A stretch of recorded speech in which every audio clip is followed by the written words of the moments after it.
Hello students, आज हम three dimensional geometry में 13.8 एक्सरसाइज डिस्कस करेंगे, जिसका टॉपिक है angle between line and a plane.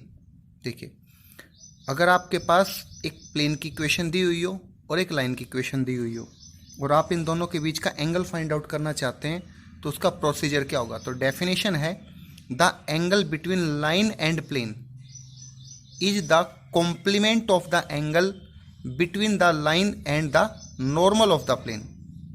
ठीक है, नॉर्मल टू द प्लेन मतलब क्या बता रहे हैं कि देखिए, ये आपके पास एक प्लेन है। ठीक है, ये वाली जो शेप है ये आपके पास एक प्लेन है और इस प्लेन का जो नॉर्मल है वो ये हो गया यहाँ से एन वेक्टर। ठीक, मतलब इस प्लेन के साथ परपेंडिकुलर लाइन है ये। उसके बाद आपको एक लाइन की इक्वेशन भी दी होगी और वो लाइन है वो है एपी। ठीक है, तो अगर मुझे इस प्लेन के साथ और इस लाइन के साथ एक एंगल चाहिए तो वो एंगल क्या होगा, थीटा। क्योंकि जो ये एएम लाइन है वो इस प्लेन के ऊपर लाई कर रही है।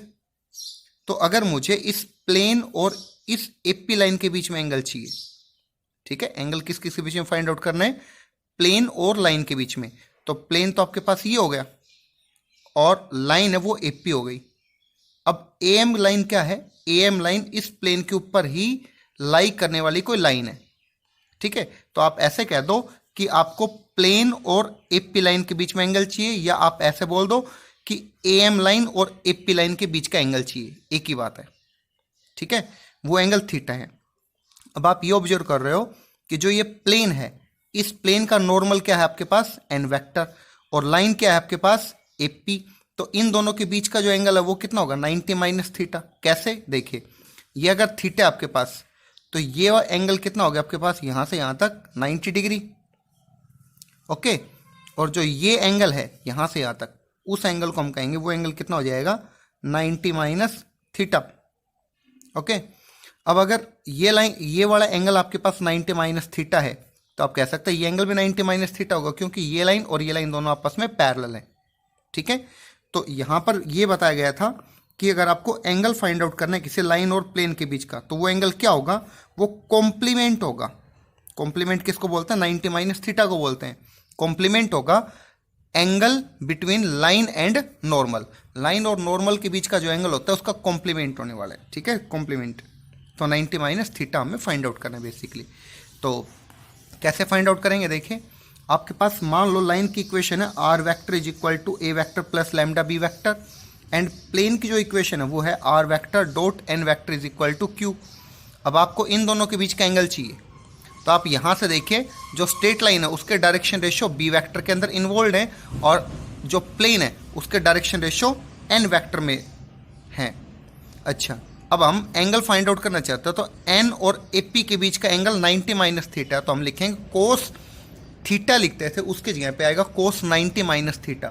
और वो क्या होगा, वो इन दोनों का डॉट प्रोडक्ट, किस किस का, बी वेक्टर का और एन वेक्टर का, क्योंकि डायरेक्शन रेशियो बी वेक्टर में और एन वेक्टर में है। ठीक है, तो इन दोनों का डॉट प्रोडक्ट अपॉन इन दोनों का मॉडुलस। अब हमें ये पता है कि कोस 90 माइनस थीटा क्या होता है, साइन थीटा। तो sine theta is equal to b vector dot n vector upon b vector का मॉडुलस और एन वेक्टर का मॉडुलस आ जाएगा। ओके, तो एक तो हमें ये फॉर्मूला याद रखना है, sine theta is equal to b vector dot n vector upon b का मॉडुलस और एन का मॉडुलस। सेकेंडरी, यहाँ पर देखिए, अगर आपके पास यहाँ से कुछ इस तरह से लिखा हुआ है पैरेलल, लाइन और प्लेन दोनों पैरेलल हैं, तो पैरेलल हैं, तो इसका मतलब क्या होगा, इसका मीनिंग होगा कि थीटा आपके पास कितना होगा, 0 डिग्री होगा। ठीक है, थीटा होगा आपके पास 0 डिग्री। तो 0 डिग्री आने की वजह से क्या हो जाएगा, यहाँ से साइन 0 की वैल्यू 0 हो जाएगी और क्रॉस मल्टीप्लाई करोगे तो b dot n is equal to 0 आएगा। तो इसको आप ऐसे याद रखें कि देखो, अगर लाइन और प्लेन पैरेलल है, ठीक है, लाइन और प्लेन पैरेलल है, मतलब क्या हुआ कि जैसे मान लो आपके पास ये कोई प्लेन है, ठीक है, ये आपके पास कोई प्लेन है और ये इस प्लेन का नॉर्मल हो गया आपके पास, ठीक, और ये आपके पास कोई लाइन है। अब आपको इस हाथ यानी कि प्लेन के साथ एंगल फाइंड आउट करना है, इस लाइन का, इस कैप के साथ हमें ये वाला एंगल फाइंड आउट करना है। ठीक है, तो आप देखो, अगर हम इसको आगे एक्सटेंड कर लेते हैं तो आपके पास कुछ ट्रायंगल जैसी शेप बन रही है। ठीक है, ये तो हमने एंगल के लिए देखा यहाँ पे, ये एंगल के लिए, ठीक है। अब मैं बात कर रहा हूँ लाइन और प्लेन पैरेलल के लिए। तो देखिए, मान लो आपके पास ये तो क्या है, कोई प्लेन, ठीक है, जिसका ये नॉर्मल वेक्टर हो गया, और ये आपके पास कोई लाइन है। अगर मैं ये बोलूं कि ये जो प्लेन यानी कि हाथ और ये पेन दोनों पैरेलल हैं आपस में, ठीक है, अगर ये दोनों इस तरह से कुछ पैरेलल हैं तो आपको समझ में आ रहा है कि ये दोनों कैप के साथ, और जो कैप के साथ जो पेन है वो एंगल कितना बना रहे हैं यहां से 90, ठीक है। मतलब अगर पैरेलल आपको दिए हुए हो तो आप परपेंडिकुलर की कंडीशन यूज करोगे दो वेक्टर्स के लिए, ठीक है। तो हमने यहां पर दो वेक्टर्स के लिए परपेंडिकुलर कंडीशन क्या पढ़ी थी, दोनों का डॉट प्रोडक्ट 0 आएगा। सिमिलरली हमें यह पता है कि दोनों लाइनें अगर क्या हो, यहां से आपके पास परपेंडिकुलर हो, तो परपेंडिकुलर हो तो पैरेलल की कंडीशन यूज होगी, क्योंकि आपने पढ़ा है ना, ये लिखा भी हुआ है कि बी वेक्टर और एन वेक्टर दोनों पैरेलल होंगे, ठीक है। और पैरेलल में क्या होता है, क्रॉस प्रोडक्ट 0 होता है, या b vector is some lambda times of n vector. अच्छा, पैरेलल होगा क्यों? अगर लाइन और प्लेन परपेंडिकुलर तो पैरेलल होगा क्यों? दोबारा से इसी चीज को समझिए कि ये आपके पास मान लो कोई प्लेन हो गया और ये कोई लाइन है। अब ये लाइन है, ये पेन यानी कि ये लाइन इस प्लेन के साथ परपेंडिकुलर है, ये सिचुएशन होगी।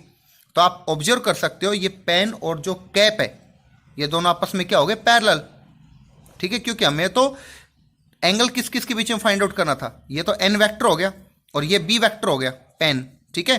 तो इन दोनों के बीच का एंगल फाइंड आउट करना था। अब ये दोनों आपस में पैरेलल हो गए। अगर मैं इस प्लेन के साथ परपेंडिकुलर लेता हूं तो ये दोनों आपस में पैरेलल हो गए, तो पैरेलल की कंडीशन थी यहां पे, ठीक है। इसी चीज को कार्टेशियन में समझ लेते हैं। मान लो आपके पास लाइन की इक्वेशन ये दे रखी है और प्लेन की इक्वेशन ये वाली है, ठीक है। एंगल के लिए फॉर्मूला हो जाएगा ऊपर तो प्रोडक्ट, जैसे a1 a2 plus b1 b2 plus c1 c2 upon under a1 square plus b1 square plus c1 square a2 square b2 square c2 square होता था। सेम उसी टाइप से यहाँ पे फॉर्मूला हमने साइन थीटा का लिखा। अच्छा, पैरेलल है तो हमने परपेंडिकुलर कंडीशन लगाई हुई है। क्यों लगाई वो मैंने अभी आपको समझाया। कंडीशन कैसी है, जैसे a1 a2 plus b1 b2 plus c1 c2 equal to 0 होती है वैसे। और अगर दोनों पैरेलल हैं आपस में, अगर परपेंडिकुलर हैं तो आप पैरेलल की कंडीशन लगोगे। पैरेलल में क्या होता था, a1 upon a2 is equal to b1 upon b2 is equal to c1 upon c2। Okay, इस टॉपिक को अच्छे से याद रखें सभी। नेक्स्ट टॉपिक है इसमें equation of plane. Equation of plane आपको फाइंड आउट करनी है। कंडीशन क्या है आपके पास, 1 पॉइंट दिया हुआ होगा, ठीक है, एंड 2 पैरेलल लाइंस दी हुई होंगी।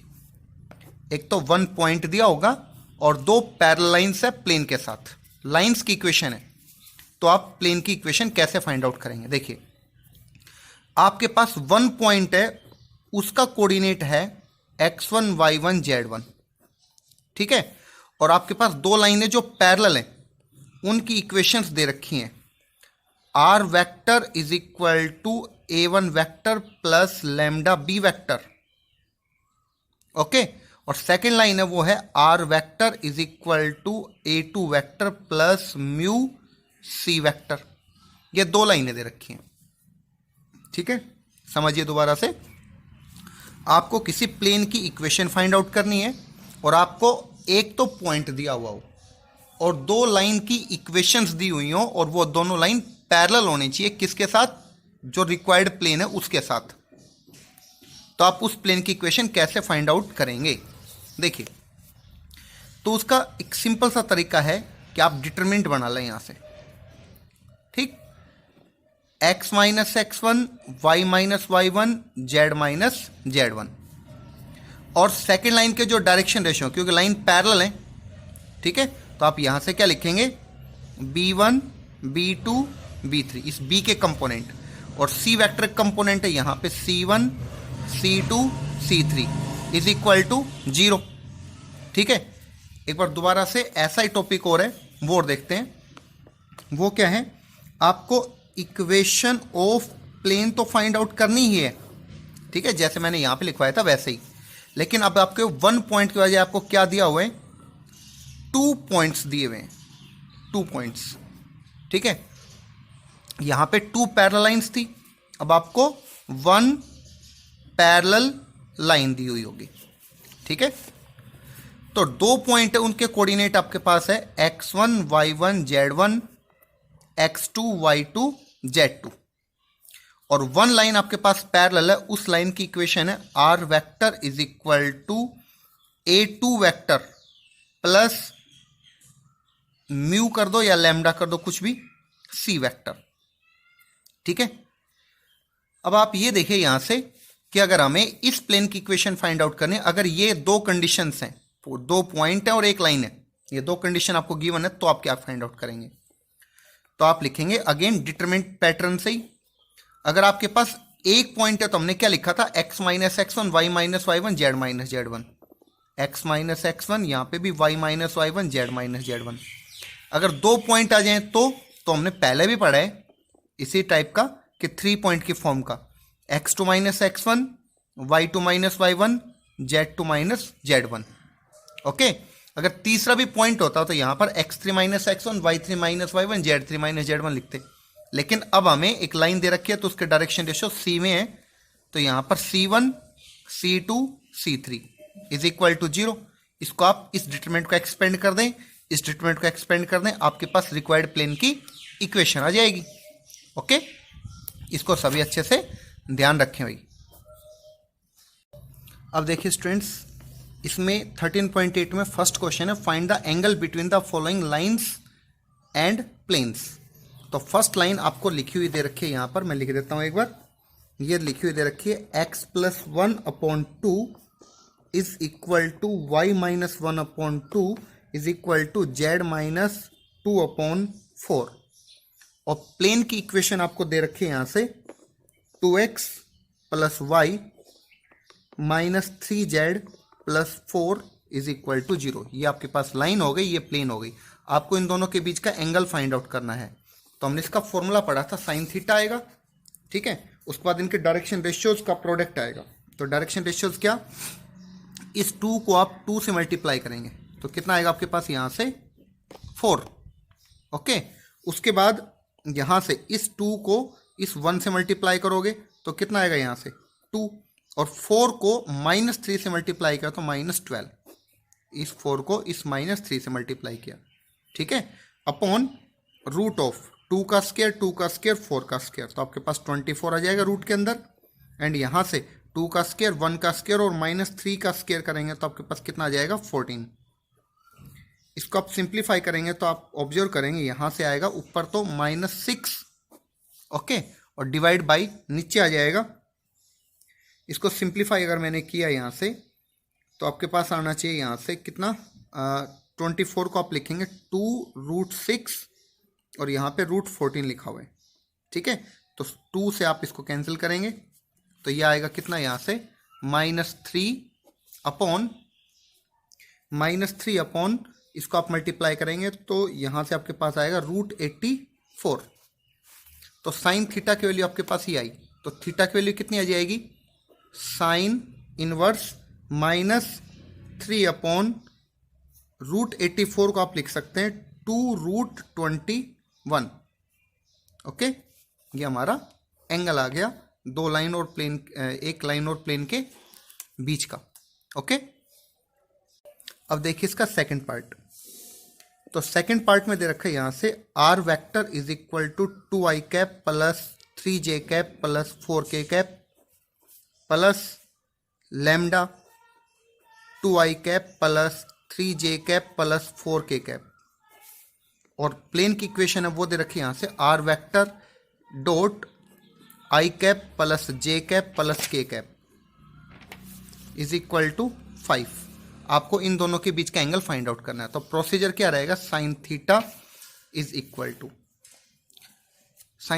इक्वल टू इन दोनों वेक्टर्स का डॉट प्रोडक्ट होगा, इस वेक्टर का एंड इस वेक्टर का। तो डॉट कैसे होगा, 2 को आप 1 से मल्टीप्लाई करेंगे, 3 को 1 से मल्टीप्लाई करेंगे और 4 को भी 1 से मल्टीप्लाई करेंगे।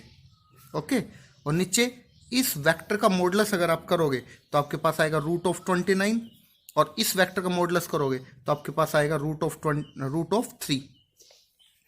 तो यहां से ओवरऑल आएगा 7 और 2 9 आ जाएगा, 9 अपॉन √29 इंटू रूट थ्री है। अब हमने क्या किया, इसको रूट थ्री से मल्टीप्लाई डिवाइड कर दिया। ओके, मल्टीप्लाई डिवाइड करने से क्या फायदा होगा, देखिए ऊपर लिख सकते हैं 9 रूट थ्री अपॉन, नीचे आ जाएगा 29 के ऊपर तो रूट लगा हुआ है और रूट थ्री मिलके कितना हो जाएगा यहाँ पर 3। इसको आप यहाँ से कैंसिल करेंगे तो ये आ जाएगा 3 under root three upon root 29। Sine theta की वैल्यू आ गई आपके पास ये। तो यहाँ से क्या कह सकते हो, थीटा की वैल्यू कितनी आ जाएगी, sine inverse 3 root three upon root 29। Okay, अब देखिए सेकंड क्वेश्चन में क्या पूछा गया, इसमें ये कह रहा है कि एक लाइन और प्लेन आपको दे रखा है, आपको पैरेलल प्रूव करना है, इनको परपेंडिकुलर प्रूव करना है। तो लाइन और प्लेन परपेंडिकुलर होने का मतलब क्या है कि हमें लाइन और उसका नॉर्मल जो प्लेन का है वो प्रोपोर्शनल चाहिए, हमें पैरेलल चाहिए मतलब। तो क्या हो जाएगा, लाइन की equation r vector is equal to 2i cap plus j cap minus k cap plus lambda i cap minus j minus k, and यहां से r vector dot minus i plus j plus k is equal to 7। अगर मैं इसको और इसको दोनों को perpendicular prove करना चाहता हूं तो ये डायरेक्शन रेशियोज हैं, प्रोपोर्शनल करने पड़ेंगे। तो यहाँ पे 1 और यहाँ पे -1, तो 1 अपॉन -1 आ गया इज इक्वल टू, यहाँ से -1 है और इसके अपॉन में 1 आ जाएगा जे के साथ। के लिए यहाँ पे -1 एंड यहाँ पे 1 है।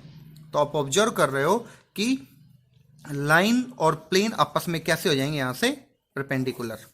ठीक है, मैंने आपको बताया था कि आपको उल्टा सोचना है यहाँ से, ठीक है ना। अगर लाइन और प्लेन आपको परपेंडिकुलर प्रूव करने, इसका मतलब आपको पैरेलल प्रूव करने पड़ेंगे।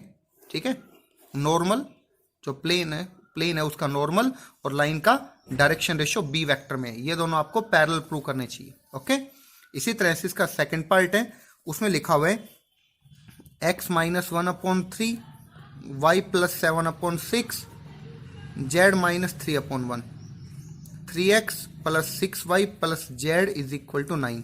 अब आप इन दोनों को कैसे प्रूव करेंगे, यहाँ से परपेंडिकुलर, अगेन पैरेलल प्रूव करो। इस 3 के अपॉन में 3 लिखो, मतलब a1 अपॉन a2। ठीक है, फिर इस b1 अपॉन b2 अगर आप करोगे तो यहाँ से आपके पास कितना आएगा, 6 अपॉन 6, और c1 अपॉन c2 अगर करोगे तो 1 अपॉन 1। तो आप हर बार ऑब्जर्व कर रहे हो 1 is equal to 1 is equal to 1 आएगा। इसका मतलब जो लाइन है और प्लेन है वो दोनों आपस में कैसे हो गए, परपेंडिकुलर।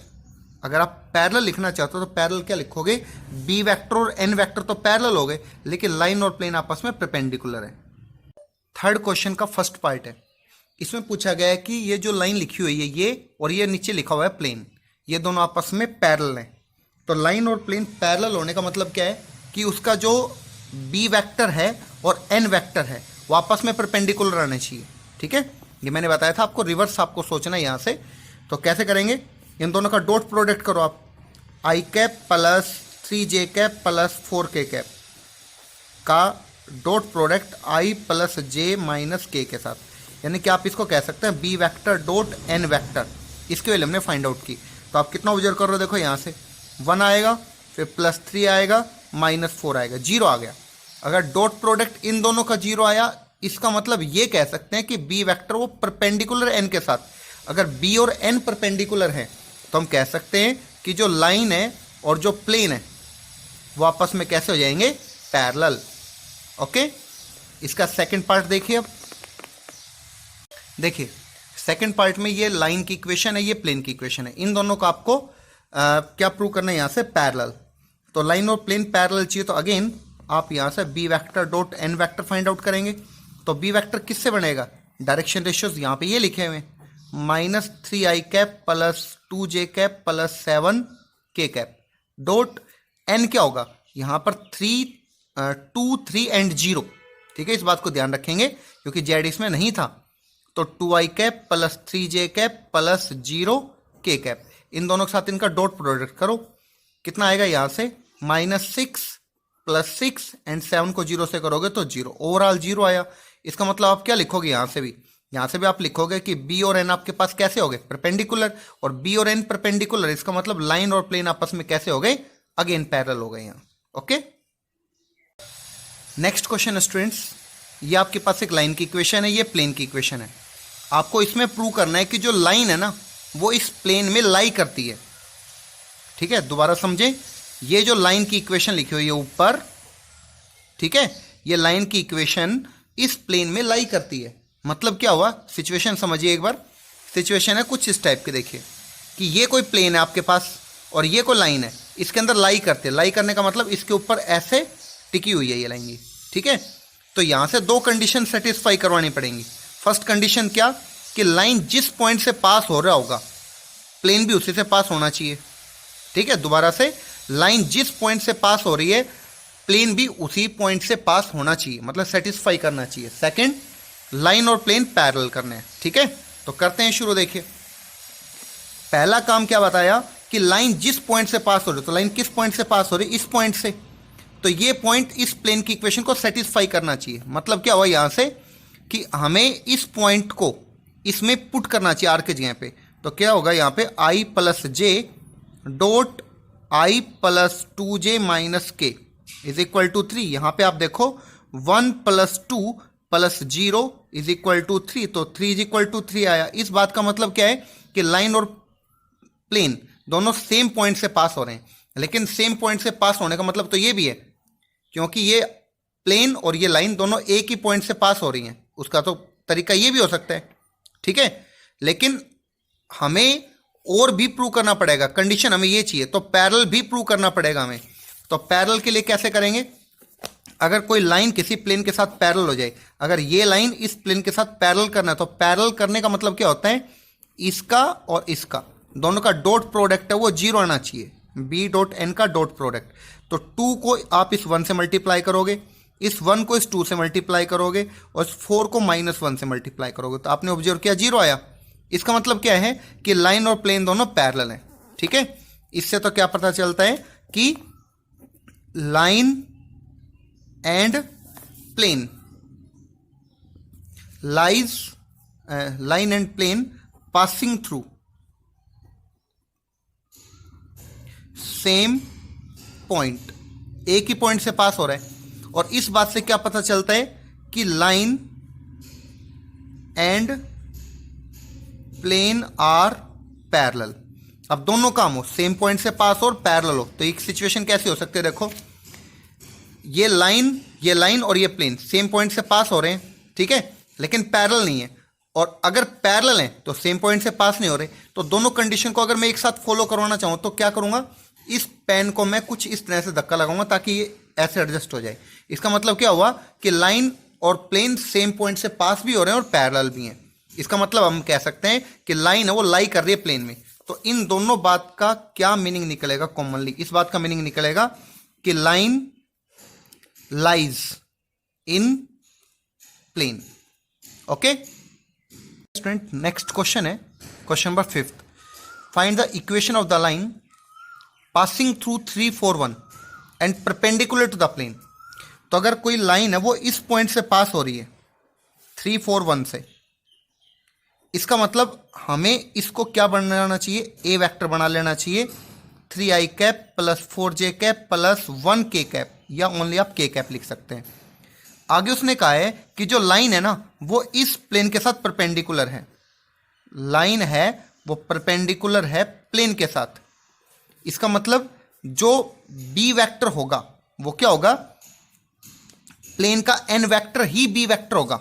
ठीक है, क्योंकि पैरेलल हो जाएंगे यहां से, तो मैं यहां से कह सकता हूं 3 -1 एंड 0 हो जाए, क्योंकि इसमें z नहीं है, तो 3i cap minus j cap plus 0 k cap.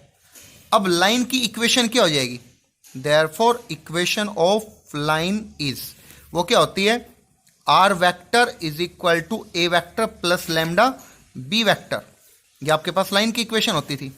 ठीक है, अब आप इसमें कैसे लिखेंगे, यहां से देखिए r vector is equal to a vector के जगह पे 3i cap plus 4j cap plus k cap plus lambda, and b vector की जगह पे क्या लिखेंगे, यहां से 3i cap minus j cap plus 0k cap आप लिखना चाहो तो लिख सकते हो। ओके, ये तो हमारा आंसर हो गया। अगर मैं इसी को कार्टेशियन में कन्वर्ट करना चाहूं तो कैसे लिखूंगा, इसको x y z, इसको इधर लेके आओ तो x -3 y -4 जेड माइनस 1, और ये जो लैम्डा था ये इधर रख लेंगे और इसको आप नीचे ले आओगे, तो 3 - 1 एंड 0। तो ये आपके पास लाइन की इक्वेशन आ गई है। ओके, देखिए स्टूडेंट्स, क्वेश्चन नंबर 6 भी आपके पास इसी टाइप का है कि find the vector equation of the line passing through the point with position vector this. तो इसको तो आप क्या समझ लेंगे यहां से, ए वेक्टर, ठीक है, and perpendicular to the plane, इस प्लेन के साथ परपेंडिकुलर लाइन। इसका मतलब जो बी वेक्टर होगा वो क्या होगा, 6i cap minus 3j cap minus 5k cap. ये आपके पास ए वेक्टर हो गया था 2i - 3j - 5k, और बी वेक्टर कितना हो गया 6i - 3j - 5k। अब फॉर्मूला आपको पता ही है जो मैंने 5th में आपको समझाया था, r vector is equal to a vector plus lambda b vector. तो ए वेक्टर की जगह पे ये पुट कर लेंगे एंड बी वेक्टर की जगह पे ये पुट कर देंगे, तो आपके पास क्या आ जाएगी, वेक्टर इक्वेशन ऑफ लाइन आ जाएगी। ओके, अब देखिए स्टूडेंट्स, 7th क्वेश्चन करने से पहले मैंने आपको एक ये टाइप समझाई थी, equation of plane find out करनी है। अगर आपको एक पॉइंट दिया हुआ है या 2 लाइन की इक्वेशन दी हो तो आप ये वाले फॉर्म यूज करेंगे, ठीक है। अब इसी को मैं वेक्टर फॉर्म में कैसे लिख सकता हूं वो समझो। अगर आपको कुछ इस तरह से लिखी हुई दे रखी हो लाइन की किसी प्लेन की equation, r vector is equal to a vector plus lambda b vector plus mu c vector. दोबारा समझिए, r vector is equal to a vector plus lambda b vector plus mu c vector. तो अगर इस type की कोई आपके पास equation लिखी हुई दे रखी हो तो हम यही वाला पैटर्न उसमें यूज करेंगे जिसमें 1 पॉइंट और 2 पैरेलल लाइन दी हुई है, ठीक है। जो ये पॉइंट दिया होता है उसको आप ए वेक्टर की तरह समझें, ठीक है, जो यहां पे लिखा मिलेगा, और लैम्डा के साथ जो बी वेक्टर है और म्यू के साथ जो सी वेक्टर है वो लाइनों में जो लैम्डा और म्यू के साथ लिखा हुआ है वो हो गया। तो आप यहां से डिटरमिनेंट फॉर्म ही यूज करेंगे। ओके, इस बात को अच्छे से ध्यान रखें सभी। ओके, अब शुरू करते हैं क्वेश्चन नंबर 7th। देखिए स्टूडेंट, 7th का फर्स्ट पार्ट है, ये इक्वेशन आपको दे रखी है। आप यहां से देखिए ध्यान से इसको कि ये जो लिखा हुआ है ना, ये तो आपके पास ए वेक्टर हो गया, r vector is equal to a vector plus lambda, फिर आपके पास b vector plus mu c vector, कुछ इस टाइप की फॉर्म होती है। तो इससे आप इसको कंपेयर करो तो ये तो ए वेक्टर हो गया, और जो लैम्डा के साथ सिर्फ आई कैप लिखा हुआ है ये आपके पास क्या हो जाएगा, यहाँ से बी वेक्टर हो जाएगा, और ये वेक्टर क्या हो जाएगा, सी वेक्टर, म्यू के साथ लिखा हुआ है। ये बी वेक्टर हो गया था, ये सी वेक्टर और ये ए वेक्टर है।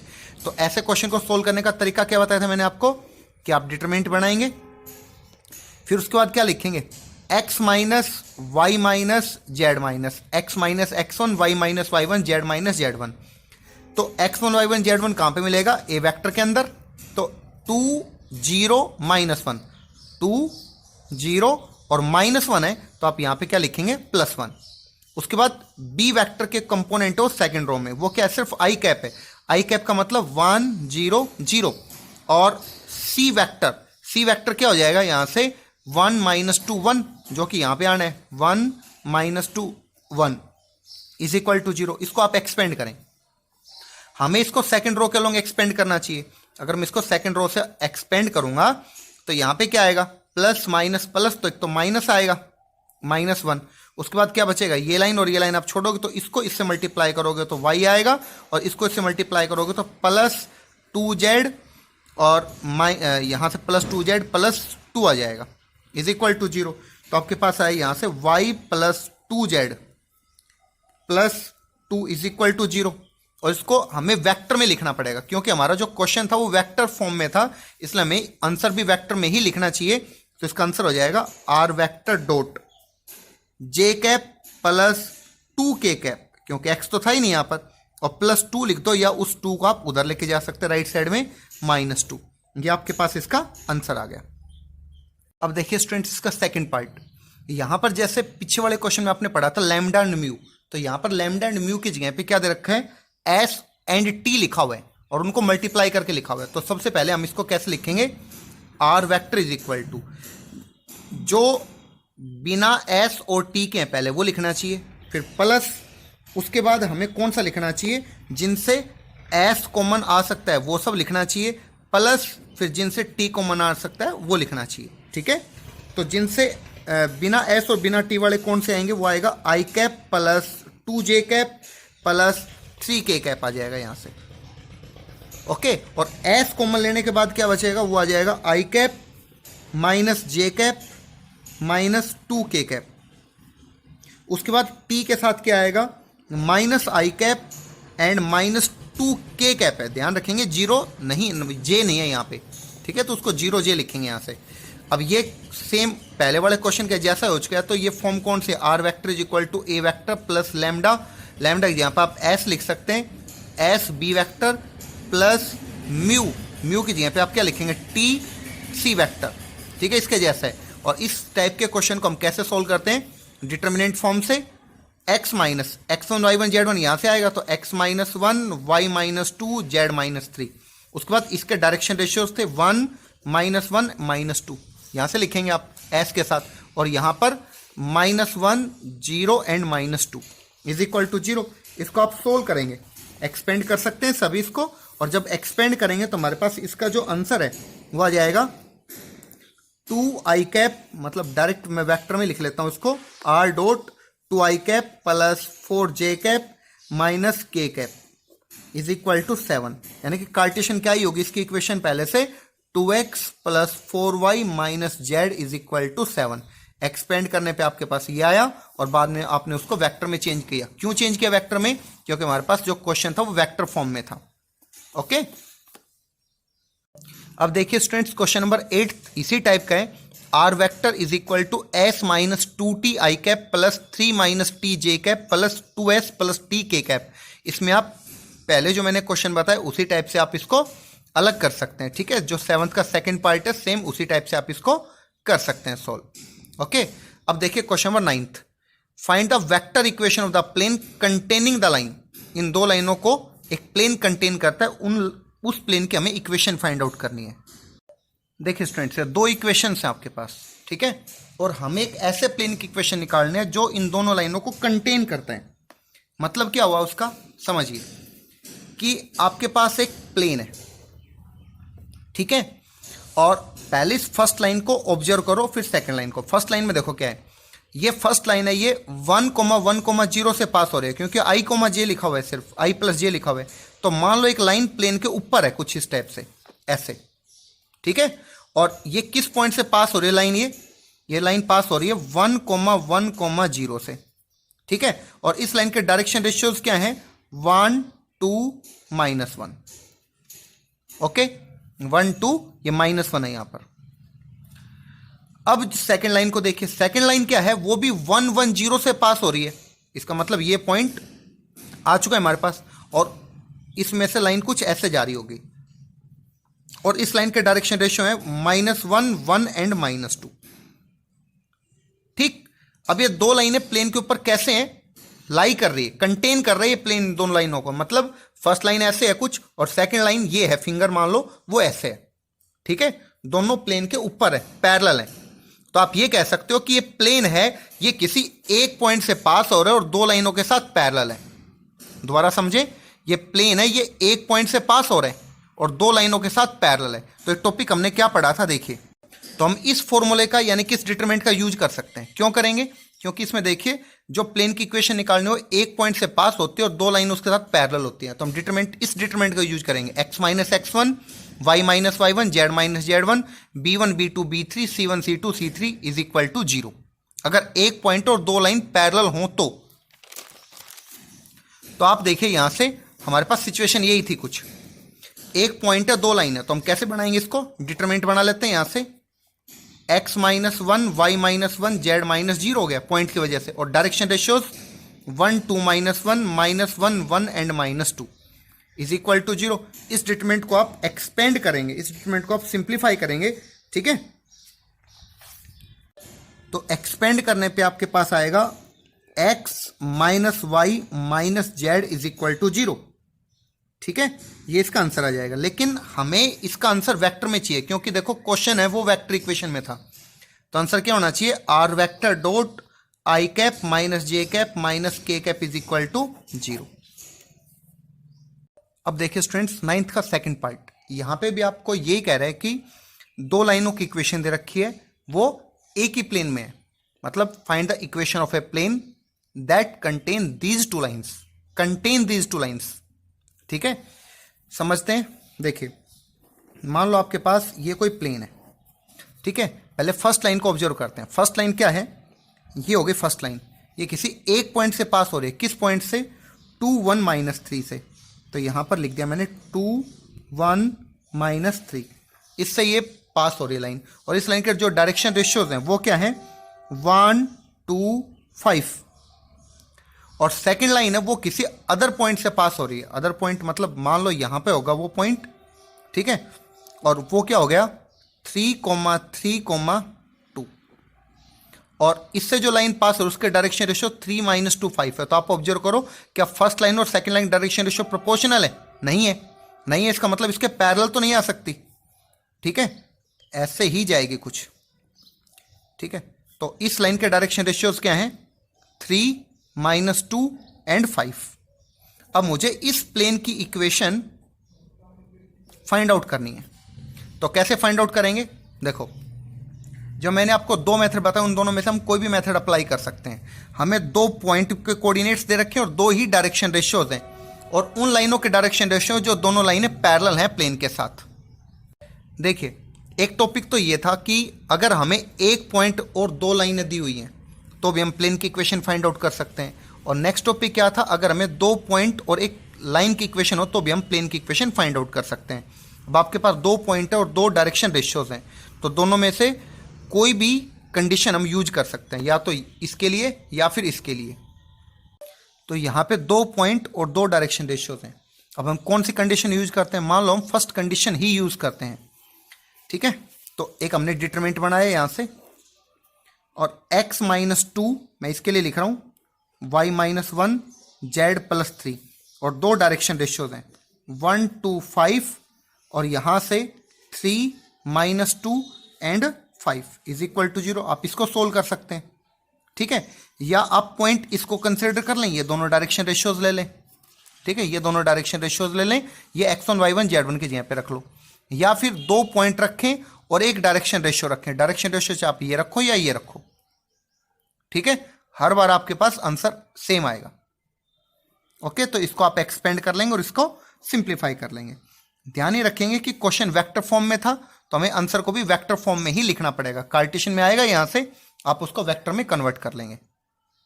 देखिए स्टूडेंट्स, क्वेश्चन नंबर 10th का फर्स्ट है, if the lines this and this are perpendicular. ये दो लाइनें परपेंडिकुलर हैं, ठीक है। लाइन्स परपेंडिकुलर हैं, ध्यान रखेंगे। तो फाइंड द वैल्यू ऑफ के, तो आपको के की वैल्यू बतानी है। और अगर आपने के की वैल्यू निकाल दी, उस के की वैल्यू को आप वापस यहाँ पे एंड यहाँ पे पुट करेंगे, तो उसके बाद आगे कहता है find the equation of the plane containing these lines, ठीक है। कैसे करेंगे? देखिए, हमें ये दो लाइनों की इक्वेशन दी हुई है, हम और ये दोनों लाइन परपेंडिकुलर हैं। तो के की वैल्यू फाइंड आउट करने के लिए क्या करेंगे? a1 a2 + b1 b2 + c1 c2 is equal to 0। तो इसको आप इससे मल्टीप्लाई करेंगे -3 के, इसको इससे मल्टीप्लाई करेंगे -2 के, और इसको इससे मल्टीप्लाई करेंगे +10 इज इक्वल टू 0। तो आपके पास आया -5 के इज इक्वल टू -10, और के की वैल्यू कितनी आ गई? 2। तो हमसे पहले तो ये पूछा था के की वैल्यू क्या होगी, ठीक है। उसके बाद इन दोनों लाइनों की इक्वेशन क्या बनेगी? यहाँ पर के की वैल्यू 2 है, आप यहाँ पे 2 पुट करेंगे तो यहाँ पे हट जाएगा ये, और इसके जगह पे कितना आ जाएगा? -4, ठीक है। एंड यहाँ पे कितना आएगा? इस के को हटा के यहाँ पे मैं 2 कर देता हूँ। अब कह रहे हैं प्लेन की इक्वेशन फाइंड आउट करो जो इन दोनों लाइनों को कंटेन करता है। इसका मतलब इन दोनों लाइनों को देखो, 1 2 3 से पास हो रही है, यहाँ पे भी 1 2 3 से। तो ये जो लाइन है ये 1 2 3 से पास हो रही है, और दूसरी लाइन है वो भी 1 2 3 से पास हो रही है, ठीक है। कंटेन करने का मतलब प्लेन के ऊपर है, दोनों लाइन पैरेलल है। यानी कि फर्स्ट लाइन के डायरेक्शन रेशियोज क्या हो गए आपके पास? -3 -4 एंड 2। और सेकेंड लाइन के डायरेक्शन रेशियोज क्या हो गए? 2 1 5, ठीक है। तो आप कैसे सोल्व करेंगे इसको? अगेन डिटरमिनेंट से। डिटरमिनेंट से कैसे सोल्व करेंगे? एक पॉइंट से पास हो रहा है तो x -1 y -2 z -3, यानी कि x1 y -y1 z -z1। फिर b1 b2 b3, यानी कि -3 -4 2, और फिर उसके बाद 2 1 5 c1 c2 c3 लिखा मैंने, इज इक्वल टू 0। एक्सपेंड करो, आंसर आएगा।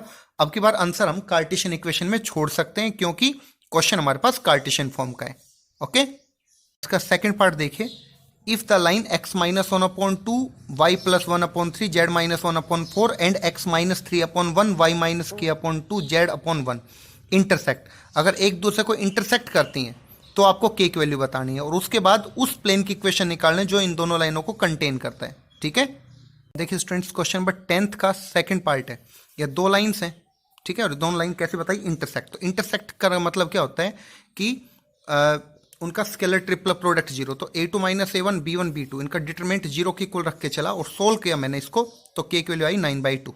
ठीक है, अब क्या करना है हमें, के की वैल्यू को वापस मैंने यहाँ पे पुट किया। अब हमें क्या बताना है कि दोनों लाइन जिस प्लेन को कंटेन करते हैं उस प्लेन की इक्वेशन बताना। तो मैंने डायग्राम से इसको शो किया कि अलग अलग पॉइंटों से दोनों लाइन पास हो रही है, अलग अलग इसके डायरेक्शन रेशियोज हैं।